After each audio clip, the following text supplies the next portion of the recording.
Prepare journal according to following transactions.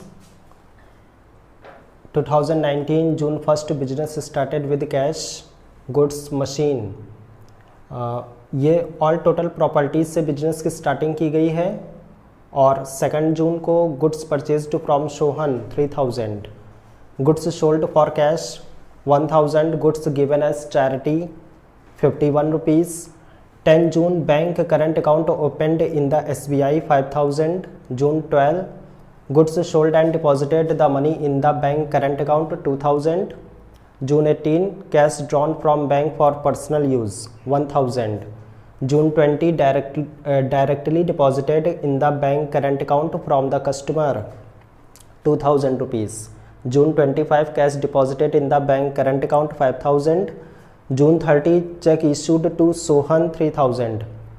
ये पूरा question है आपके सामने और इसका पूरा सॉल्यूशन आपको करना है.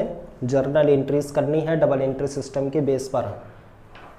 आइए इसका सॉल्यूशन कराते हैं.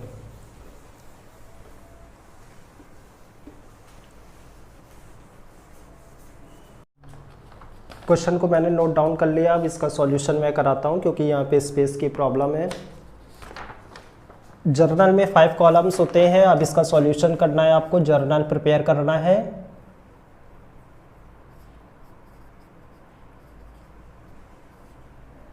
जर्नल एंट्रीज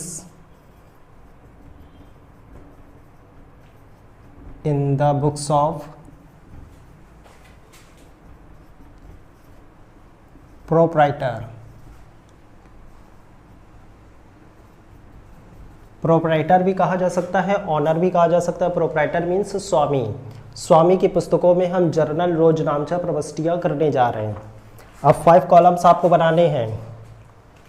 डेट का कॉलम,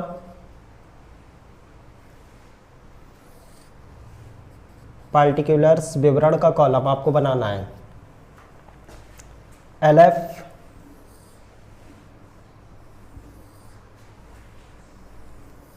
LF का कॉलम बनेगा amount debit, amount credit. 5 columns आपको बनाने हैं जर्नल के. 5 column, date, particulars, LF, amount debit, amount credit. LF का full form ledger folio number होता है. LF का full form ledger folio number. Ledger folio number क्योंकि जर्नल के सेकंड स्टेप में आप क्या बनाएंगे, प्रिपेयर करेंगे लेजर. तो लेजर फोलियो नंबर आपको यहाँ पे फिल करना है कि जो भी आपने अकाउंट जर्नल में ओपन किया हुआ है, जर्नल एंट्री की है, वो किस पेज पर है. वो लेजर में आपको वहाँ पर लेजर जिस पेज पे ओपन होगा वो पेज नंबर यहाँ पे आपको फिल करना होगा. फिलहाल इसका कोई यूज नहीं होता है, इसको ऐसे ही ब्लैंक ऐसे छोड़ देंगे. नंबर फर्स्ट ट्रांजैक्शन हुआ था, business started with cash, goods, machinery. June 1 में ट्रांजैक्शन है. 2019 ईयर हमको डालना है. June 1 business started with cash, goods, machinery. Rules ये था कि इनवर्ल्ड प्रॉपर्टीज आर डेबिट. जितनी भी आने वाली संपत्तियां हैं उनको आपको डेबिट करना है. तो बिजनेस में आपके इन्वॉल्व होने वाली एसेट्स क्या है, कैश अकाउंट डेबिट होगा, कैश इन्वेस्टमेंट हो रहा है, cash account debit, goods account debit, machine invest हो रही है तो मशीनरी अकाउंट डेबिट करना है आपको. और इन्हीं तीनों प्रॉपर्टीज से आपने बिजनेस की स्टार्टिंग की है to capital account.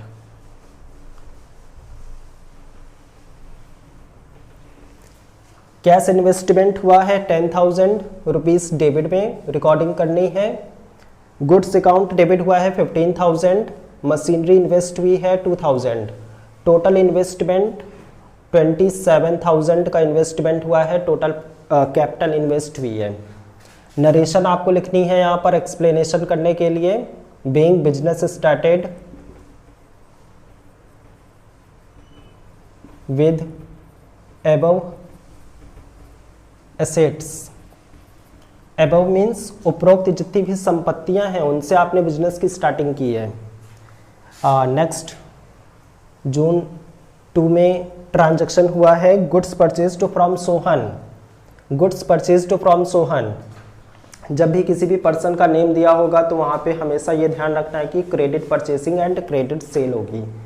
Any companies, any firm, any person, name दिया होगा गुड्स परचेसिंग, गुड्स सेलिंग, तो वहाँ पर समझ जाइए कि उधार आपने खरीदा है, उधार आपने बेचा है। Credit purchase and credit selling है जब नेम दिया होगा। यहाँ पे नेम लिखा हुआ है गुड्स परचेज्ड फ्रॉम सोहन, कि आपने सोहन से गुड्स खरीदा हुआ है, तो आपने उधार माल खरीदा हुआ है। और जब भी ऐसा ट्रांजैक्शन होता है, जब पर्सन नेम दिया रहेगा तो उसका नाम यहाँ पर आएगा, पर्सनल अकाउंट ओपन होगा। और आपके बिजनेस में आने वाली चीज़ क्या है? गुड्स। जो भी आता है उसको हमेशा आपको डेबिट करना है, तो गुड्स अकाउंट डेबिट करना है आपको। गुड्स अकाउंट भी डेबिट कर सकते हैं और यहाँ पर परचेसेस अकाउंट भी डेबिट कर सकते हैं आप, दो में से एक डेबिट हो सकता है। गुड्स आने वाली संपत्ति को डेबिट करना, involved properties are debit. Purchases account debit भी कर सकते हैं। और इसका गिवर कौन है? गुड्स को आपको प्रोवाइड कराने वाला सोहन है। सप्लायर नेम आएगा नीचे, टू सोहन। हमेशा इस बात का भी ध्यान रखना है कि पर्सन नेम के आगे कभी भी A/C अकाउंट का प्रयोग नहीं करना, अकाउंट नहीं लगाना। अगर आपको अकाउंट लगाना ही है तो फुल स्टॉप कॉमा लगा के S और अकाउंट, इसकी हिंदी होगी सोहन का खाता। यानी कि आपको फुल स्टॉप कॉमा लगा के एस का प्रयोग करना है, तब अकाउंट लगाना है, ना तो फिर कुछ ना लगाइए, ओनली सोहन रहने दीजिए। अब यहाँ पर आपने क्रेडिट परचेसिंग की है, 3000 रुपीज़ का गुड्स आपने परचेस किया है। और नरेशन इसकी लिखेंगे, being goods purchased on credit, आपने उधार माल खरीदा है। नेक्स्ट देखिए क्वेश्चन, नेक्स्ट एंट्री क्या है? 3 जून 3 में गुड्स सोल्ड फॉर कैश, आपने नगद माल बेचा है। गुड्स सोल्ड फॉर कैश आपके बिजनेस में आया क्या? पहले तो ये सेंस लगाना है कि आने वाली संपत्ति क्या है, जाने वाली संपत्ति क्या है। इन्वॉल्व्ड प्रॉपर्टीज आर डेबिट, तो आपने कैश में गुड्स की सेलिंग की है, कस्टमर आपको कैश दे रहा है, कैश आ रहा है, आने वाली चीज को डेबिट करना है। और to goods account, goods out हो रहा है, आउट होने वाली प्रॉपर्टीज हमेशा टू में आएगी। हम गुड्स भी लिख सकते हैं और सेल्स भी लिख सकते हैं। 1000 की गुड्स की सेलिंग की गई है। नरेशन लिखेंगे, being goods sold for cash, नगद आपने माल खरीदा हुआ है, वो बेचा है। जून 5 में गुड्स गिवन एज चैरिटी, आपने गुड्स चैरिटी में दिया हुआ है, दान में दिया हुआ है।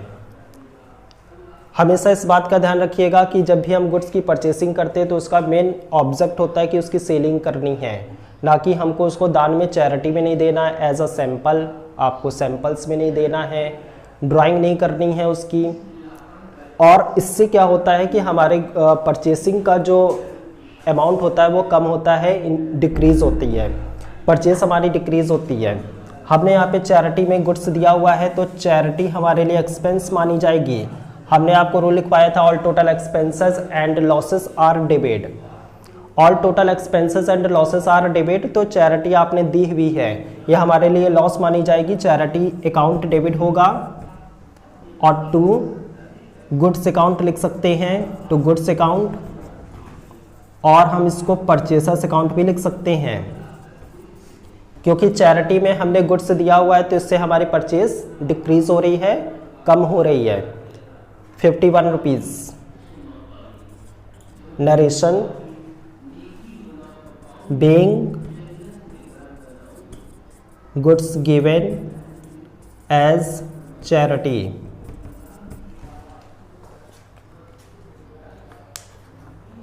एक बार और एक्सप्लेनेशन देख लीजिए। जून 1 में 2019 business started with cash, goods, machinery, तीनों प्रॉपर्टीज को आपने इन्वेस्टमेंट किया है, कैश को इन्वेस्टमेंट किया है, आने वाली संपत्ति को, प्रॉपर्टीज को डेबिट करना है।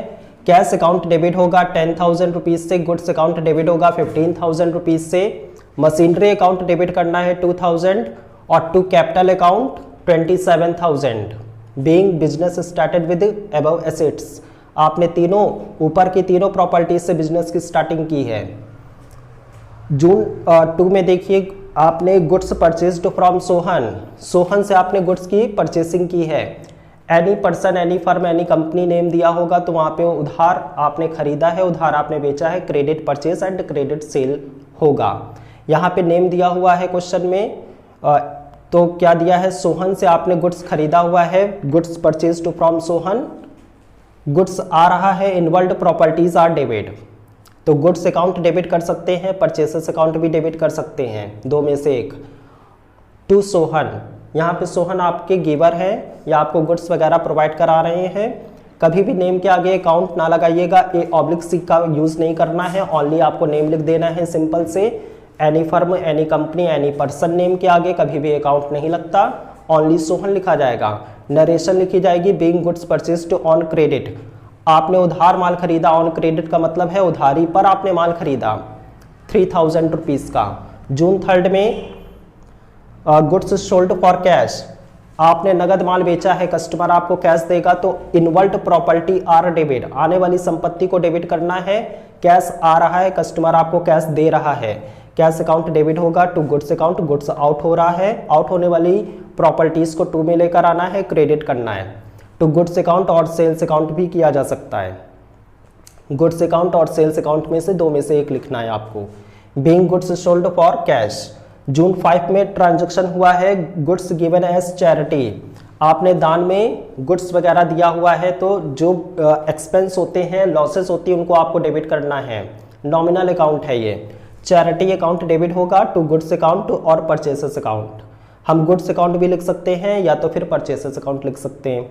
इससे हमारा परचेस की वैल्यू क्या हो रही है, डिक्रीज हो रही है, कम हो रही है। 51 रुपीज़ की हमने चैरिटी दी हुई है। Being goods given as charity. Question को मैंने नोट किया हुआ है और इसका सॉल्यूशन आप 10 जून की एंट्री करते हैं। Bank current account opened in the SBI, SBI का full form State Bank of India. State Bank of India में बैंक करंट अकाउंट ओपन किया गया है। करंट बैंक अकाउंट हमेशा बिजनेसमैन के लिए होता है और जो भी बिजनेसमैन है, प्रोप्राइटर है, इन्होंने अपना बैंक में करंट अकाउंट ओपन कराया है। June 10 bank current account open in the SBI. Receiver are debit करते हैं, तो यहाँ पर आपने बैंक में जब भी खाता खुलवाते हैं, अकाउंट ओपन होता है, तो आपको मनी डिपॉजिट करनी होती है, जो बैंक यहाँ पे रिसीवर होगा। अब बैंक रिसीवर है तो बैंक को ही हमको डेबिट करना है। बैंक करंट अकाउंट डेबिट होगा, bank current account debit. Out होने वाली प्रॉपर्टी क्या है, हमारे बिजनेस से आउट क्या हो रहा है, कैश आउट हो रहा है, तो टू कैश अकाउंट। आउट होने वाली प्रॉपर्टी में से टू में आएगी, क्रेडिट होगी। 5000 रुपीज़ बैंक में करंट अकाउंट ओपन कराया गया है। नरेशन लिखनी है आपको, being bank current account opened in the SBI. Next June 12 transaction है goods sold and deposited the money in the bank current account. आपने गुड्स की सेलिंग की है और जितना भी कस्टमर ने आपको पैसा दिया है, रुपए दिए हैं, वो आपने बैंक में जमा किया, अपने बैंक करंट अकाउंट में डिपॉजिट किए हैं। यहाँ पे रिसीवर भी बैंक करंट अकाउंट हुआ और बैंक करंट अकाउंट को आपको डेबिट करना है, बैंक करंट अकाउंट डेबिट। यहाँ पे ये रिसीवर हो गया इसलिए डेबिट हुआ है, और ये यहाँ पर मनी डिपॉजिट हो रही है बैंक करंट अकाउंट में। कैसे हो रही है, गुड्स की सेलिंग करने से। आउट हो रहा है हमारे बिजनेस से, गुड्स आउट हो रहा है, गुड्स अकाउंट और सेल्स अकाउंट, दो में से एक आपको लिखना है। आप टू गुड्स अकाउंट लिख सकते हैं और सेल्स अकाउंट भी लिख सकते हैं, टू सेल्स अकाउंट। सेलिंग की गई थी, 2000 रुपीज़ का गुड्स सेल किया गया था और जितना भी कैश रियलाइज हुआ था कस्टमर से, उसको बैंक में हमने जमा किया था। नरेशन लिखनी है आपको, being goods sold and deposited the money in the bank current account. Next June 18 में cash drawn from bank for personal use. Cash को निकाला गया है बैंक से और अपने पर्सनल यूज़ के लिए, प्रोप्राइटर ने अपने पर्सनल यूज़ के लिए कैश को ड्रॉ किया हुआ है बैंक करंट अकाउंट से, तो पर्सनल यूज़ का जहाँ पर भी मैटर आएगा कि गुड्स वगैरह उसने ड्रॉ किया है या कैश ड्रॉ किया हुआ है, तो उसको हम ड्राइंग कहेंगे। तो ड्राइंग्स अकाउंट डेबिट करना है आपको, ड्राइंग्स अकाउंट डेबिट। बैंक से निकाला हुआ, तो बैंक यहाँ पर गिवर है और गिवर को हमेशा टू में लेकर आना है, टू बैंक करंट अकाउंट। कितने रुपए निकाले गए हैं? 1000 रुपीज़ निकाले गए हैं फॉर पर्सनल यूज़। नरेशन लिखनी है आपको, being cash drawn from bank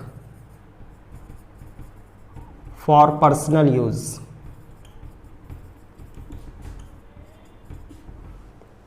next, June 20, directly deposited in the bank current account from the customer. किसी भी कस्टमर ने आपके बैंक में डायरेक्ट 2000 रुपये धनराशि को, रुपए को जमा कर दिया है, तो यहाँ पर रिसीवर कौन हुआ? बैंक करंट अकाउंट रिसीवर हुआ। बैंक करंट अकाउंट रिसीवर है तो उसी को आपको डेबिट करना है, बैंक करंट अकाउंट डेबिट। और 2, किसी कस्टमर ने डायरेक्ट पैसा जमा किया है, रुपए जमा किया आपके बैंक करंट अकाउंट में, चालू खाते में, तो उसी कस्टमर का नाम आपको लिखना है, लेकिन क्वेश्चन में नेम नहीं दिया हुआ था, तो टू कस्टमर भी लिख सकते हैं आप, to customer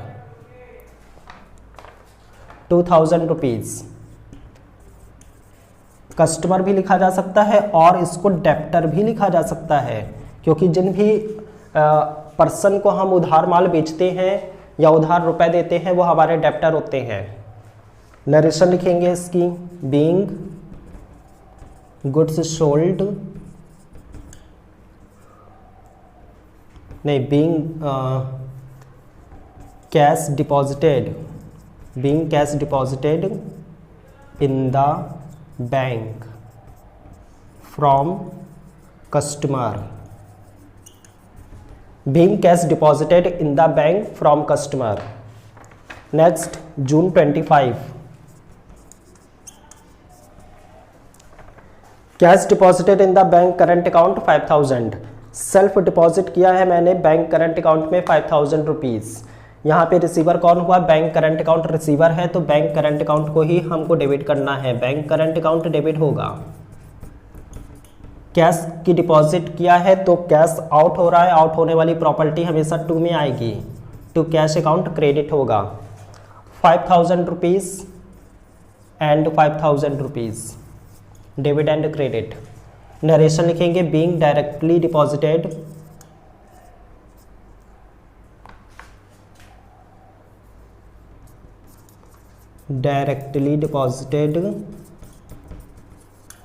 in the bank. एक बार फिर से समझिए, 10 जून को bank current account open in the SBI. आपने SBI State Bank of India में करंट बैंक अकाउंट ओपन कराया है। बैंक करंट अकाउंट यहाँ पे रिसीवर है, बैंक करंट अकाउंट डेबिट करना है। टू कैश अकाउंट, आउट होने वाली प्रॉपर्टी हमेशा टू में आएगी, to cash account, cash deposit करके आपने बैंक में खाता खुलवाया है, चालू खाता। नरेशन लिखेंगे, being current account opened in the SBI. Next, June 12 में, goods sold and deposited the money in the bank current account.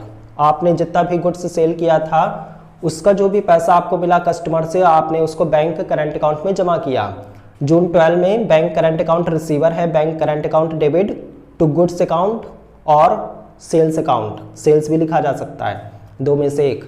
Narration लिखेंगे, being goods sold and deposited the money in the bank current account 2000।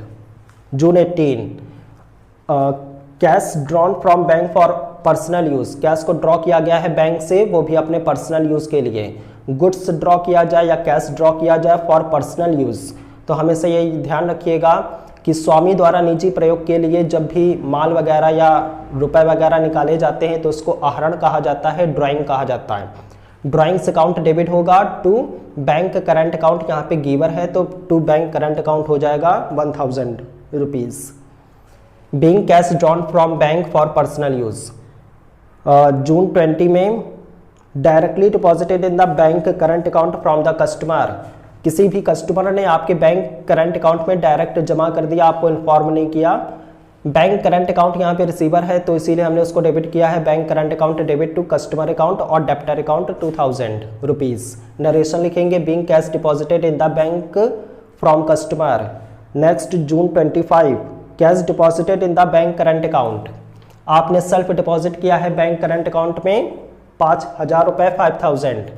Receiver are debit bank current account debit to cash account होगा 5000 rupees से। Narration लिखेंगे being directly deposited in the bank 5000। Question को पहले से मैंने note down किया हुआ है पैड पर। तो चलिए एक लास्ट एंट्री रह गई है जून 30 चेक इशूड टू सोहन। आपको पहले भी आपने क्वेश्चन नोट डाउन किया हुआ होगा। 2 जून को हमने गुड्स परचेज किया था, goods purchased from Sohan. Person name दिया हुआ था कि सोहन से आपने माल खरीदा हुआ है, गुड्स परचेसिंग की है। पर्सन नेम कंपनी नेम दिया होगा तो वहाँ पे आपकी credit purchase and credit cell होती है। यहाँ पे गुड्स परचेज्ड फ्रॉम सोहन लिखा था 2 जून को।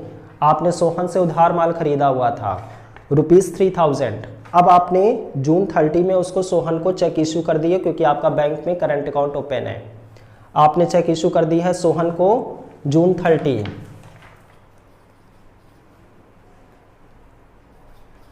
सोहन को आपने चेक इशू कर दी है तो आपके द्वारा जो काटी गई चेक है, इशू की गई चेक है, इसका रिसीवर कौन है? सोहन। तो सोहन को हमको डेबिट करना है। Receiver are debit, Sohan debit हो जाएंगे। नेम के आगे कभी भी ऑब्लिक सी अकाउंट ना लगाइएगा। टू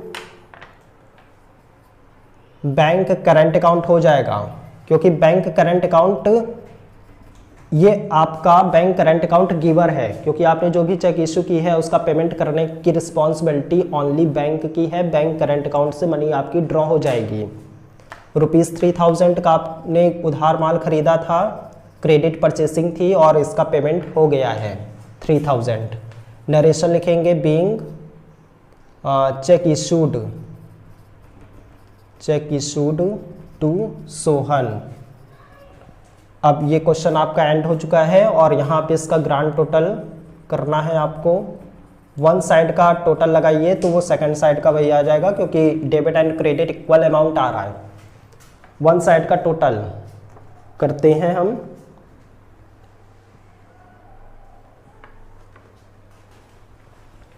एंड 3000, 1000, 51 इसका जो टोटल आ रहा है, पहले तो हम इतना ही अमाउंट ऐड करके देख लेते हैं।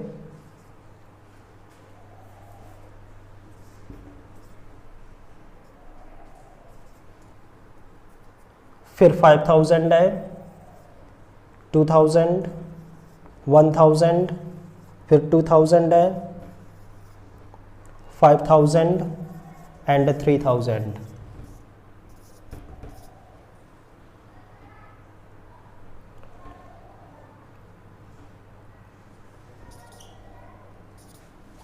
$49,051 इतना इसका टोटल आ रहा है जर्नल का टोटल्स।